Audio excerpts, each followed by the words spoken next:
ಶ್ರೀವಾರಿ ಕನ್ನಡ ವ್ಯಾಕರಣ ಚಾನಲ್ಗೆ ಸ್ವಾಗತ. ನಾವು ಈಗ 2ನೇ ತರಗತಿಯ ಒಂದು ಪಾಠ 3 ಕಲ್ಲುಗಳು ಪಾಠವನ್ನು ನಾವು ಓದೋಣ. 3 ಕಲ್ಲುಗಳು.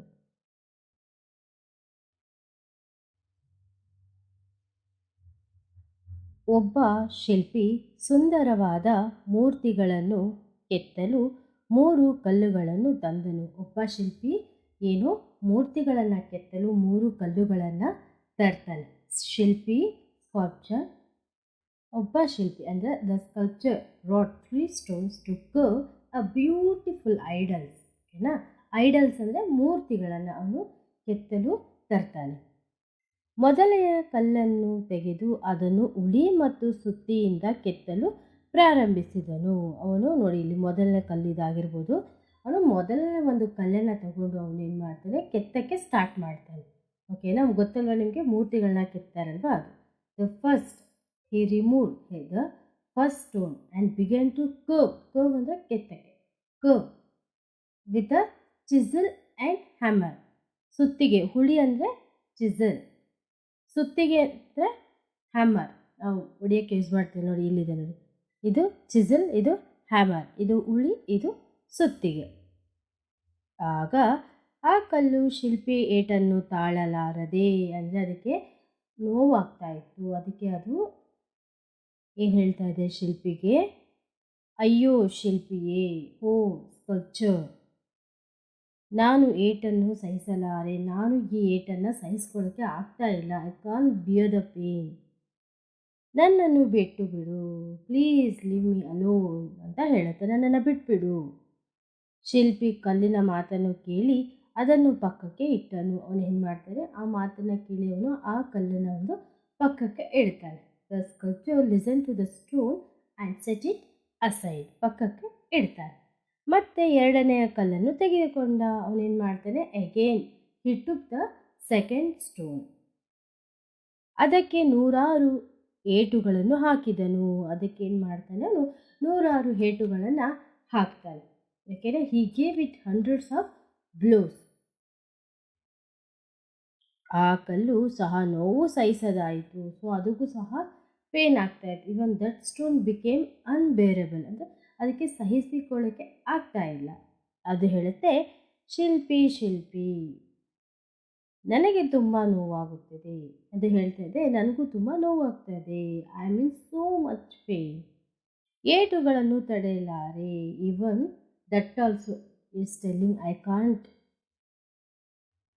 ದಯಮಾಡಿ ನನ್ನನ್ನು ಬಿಟ್ಟು ಬಿಡು, ಪ್ಲೀಸ್ ಲೀವ್ ಮೀ ಅಲೋನ್ ಅಂತ ಹೇಳ್ತದೆ. ಅದರ ಮಾತನ್ನು ಕೇಳಿ ಶಿಲ್ಪಿಗೆ ಬೇಸರವಾಯಿತು. ಯಾರಿಗೆ ಬೇಸರ ಆಗ್ತದೆ ಇಲ್ಲಿ? ಶಿಲ್ಪಿಗೆ ಬೇಸರ ಆಗ್ತದೆ. ಆದರೂ ಇನ್ನೊಂದು ಕಲ್ಲು ಇದೆಯಲ್ಲ, ಬಿಡು, ಇನ್ನೊಂದು ಕಲ್ಲು ಇದೆಯಲ್ಲ ಅಂತ ಅದು ಅವನು ಮನಸ್ಸಲ್ಲಿ ಅಂದ್ಕೊಳ್ತಾನೆ. If there is another stone is there, ಅದನ್ನಾದರೂ ಸುಂದರ ಮೂರ್ತಿಯಾಗಿ ಮಾಡೋಣ ಎಂದನು. ಅವನು ಅದನ್ನು ನಾನು ಚೆನ್ನಾಗಿ ಒಂದು ಮೂರ್ತಿಯನ್ನಾಗಿ ಮಾಡೋಣ. He thought, let's make it into a beautiful statue.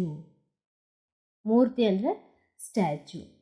3ನೆಯ ಕಲ್ಲನ್ನು ತೆಗೆದುಕೊಂಡನು. He took third stone. Okay, ಅದಕ್ಕೆ 1000 ಪೆಟ್ಟುಗಳನ್ನು ಹಾಕಿದನು. He gave it thousands of blows.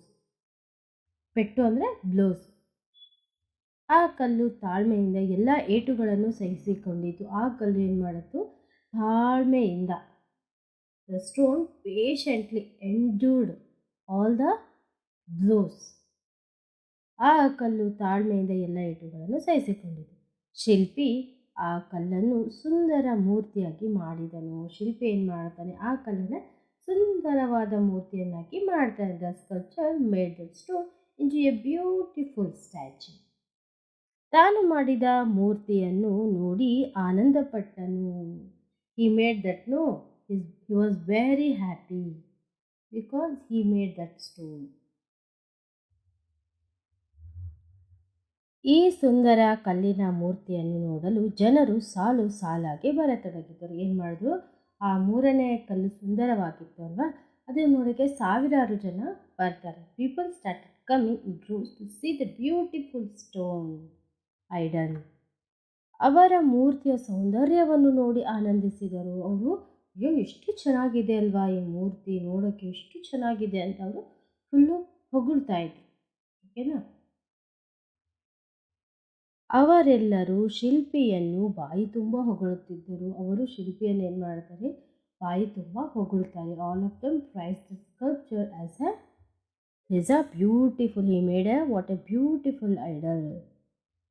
ಇದನ್ನು ಮೊದಲು 2 ಕಲ್ಲುಗಳು ಗಮನಿಸಿದವು. 2 ಕಲ್ಲಿರುತ್ತಲ್ವ, ಅಯ್ಯೋ ಶಿಲ್ಪಿ ಹೊಡಿಬೇಡ ನನಗೆ ನೋವಾಗ್ತಾ ಇದೆ ಅಂತ ಹೇಳ್ತಾ ಇತ್ತಲ್ವ 2 ಸ್ಟೋನ್ಗಳು, ಅವು ಏನು ಮಾಡ್ತಾ ಇದೆ ನೋಡ್ಬಿಟ್ಟು ಹೊಟ್ಟೆ ಉಳ್ಕೊಳ್ತಾ ಇರ್ತವೆ.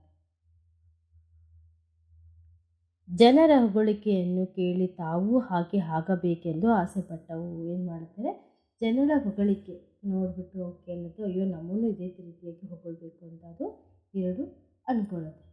ಏನ this was noticed by the first root stones where peoples are praising, they want to be like that. Okay, they want to be like them. ನಮ್ಮ ಗೆಳೆಯನ ಪೆಟ್ಟನ್ನು ತೆಗೆದುಕೊಂಡನು. ಯಾಕೆ ಅಂದರೆ ಅವನು ಅಷ್ಟು ಬ್ಯೂಟಿಫುಲ್ ಆಗಿದ್ದಾನೆ ಅಂದರೆ ಅವನು ಪೆಟ್ಟುಗಳನ್ನು ತಗೊಳ್ಕೊಂಡ. ಆದ್ದರಿಂದ ಇಂದು ಸುಂದರ ಮೂರ್ತಿಯಾಗಿದ್ದಾನೆ, ಅದಕ್ಕೆ ಅವನು ಇವತ್ತು ಬ್ಯೂಟಿಫುಲ್ ಐಡಲ್ ಆಗಿದ್ದಾನೆ. ಅದನ್ನು ನೋಡಲು ಪ್ರತಿದಿನ ಜನರು ಬರುತ್ತಿದ್ದಾರೆ. Peoples are coming to see it every day because it is looking very beautiful. ನಾವು ಏಟನ್ನು ಸಹಿಸಿಕೊಳ್ಳುತ್ತೇವೆ. ನಾವು ಹೇಳ್ತಾ ಇದ್ದೇವೆ, please make me, let us make like that. Is asking for that. ನಮ್ಮನ್ನು ಸಹ ಸುಂದರ ಮೂರ್ತಿಯನ್ನಾಗಿ ಮಾಡು ಎಂದು ಶಿಲ್ಪಿಯನ್ನು ಕೇಳಿಕೊಳ್ಳೋಣ ಎಂದು ತೀರ್ಮಾನಿಸ್ತೇವೆ. ಅವು ತೀರ್ಮಾನ ಮಾಡ್ತವೆ, ನಾವು ಇದೇ ರೀತಿಯಾಗಿ ಬ್ಯೂಟಿಫುಲ್ ಆಗಿ ಕಾಣಬೇಕು ಅಂತ ಏನು ಮಾಡ್ತವೆ, ನಾವಿಬ್ಬರು ಹೋಗಿ ಶಿಲ್ಪಿ ಹತ್ರ ಕೇಳ್ಕೊಂಡು ಬರೋಣ ಅಂತ ಹೇಳ್ಕೊಳ್ತೇವೆ. ಅದರಂತೆ ಒಂದು ದಿನ ಶಿಲ್ಪಿಯನ್ನು ಕುರಿತು, according to one day they begged sculpture, ನಾವು ಈಗ ಎಷ್ಟು ಏಟುಗಳನ್ನಾದರೂ ಸಹಿಸಿಕೊಳ್ಳುತ್ತೇವೆ. We will bear any, how many you will give lose us, we will ready to take that ಅಂತ ಹೇಳ್ತಾ ಇದ್ದಾರೆ. ಶಿಲ್ಪಿಯು ಸಂತೋಷದಿಂದ ಒಪ್ಪಿ ಅವುಗಳನ್ನು ಸುಂದರ ಮೂರ್ತಿಯನ್ನಾಗಿ ಮಾಡಿದನು. ಶಿಲ್ಪಿ ಅದನ್ನು ಒಪ್ಪಿಕೊಂಡು ಅದನ್ನು ಸಹ ಸುಂದರವಾದ ಒಂದು ಮೂರ್ತಿಯಾಗಿ ಮಾಡ್ತಾರೆ. This sculpture appeared to make them into a beautiful idol. ಜನರು 3 ಶಿಲ್ಪಗಳ ಸೌಂದರ್ಯವನ್ನು ಕಣ್ತುಂಬ ನೋಡಿ ಆನಂದಿಸಿದರು. The people enjoyed seeing the beauty of the 3 sculptures. Idols. The 3 idols are there, no? They enjoyed. The people are enjoyed that to see that. ಶಿಲ್ಪಿಯ ಕುಶಲತೆಯನ್ನು ಮೆಚ್ಚಿದರು. ಅವನು ಹೇಳ್ಕೊಳ್ತಾರೆ, ಶಿಲ್ಪಿ is A great man. ಅವನಿಗೆ ಅಭಿನಂದನೆ ತಿಳಿಸಿದರು. They congratulated him. What is the moral of the story? ತಾಳ್ಮೆಗೆ ತಕ್ಕ ಫಲವಿದೆ. ತಾಳ್ಮೆ ಅಂದರೆ ಪೇಷನ್ಸ್, ಫಲ ಅಂದರೆ ಅವಾರ್ಡ್ ಅಲ್ವಾ. ಎಷ್ಟು ನಾವು ಪೇಷನ್ಸ್ ಆಗಿರ್ತೀವಿ ನಮಗೆ ಅದರಿಂದ ಅವಾರ್ಡ್ ಸಿಕ್ಕೇ ಸಿಗುತ್ತೆ. ಯಾಕೆಂದರೆ ಪೇಷನ್ಸ್ ಈಸ್ ರಿವಾರ್ಡೆಡ್. ಪೇಷನ್ಸ್ ಅನ್ನೋದು ಅದು ಒಂದು ರಿವಾರ್ಡ್ ಇದ್ದಂಗೆ, ಪ್ರೈಸ್ ಇದ್ದಂಗೆ ನಮಗೆ. ಈ ವಿಡಿಯೋ ಇಷ್ಟ ಆದರೆ ಲೈಕ್ ಮಾಡಿ, ಶೇರ್ ಮಾಡಿ, ಹಾಗೂ ಲಾಸ್ಟ್ ಕ್ಲಾಸಲ್ಲಿ ಕಮೆಂಟ್ಸಲ್ಲಿ ತಿಳಿಸಿದ್ರು ಒಬ್ಬರು, ನಿಮ್ಮ ವಿಡಿಯೋಗಳು ಚೆನ್ನಾಗಿದೆ ಮೇಡಮ್, ಇದೇ ರೀತಿಯಾಗಿ ವಿಡಿಯೋ ಮಾಡಿ ಅಂತ. ಧನ್ಯವಾದಗಳು ಸರ್.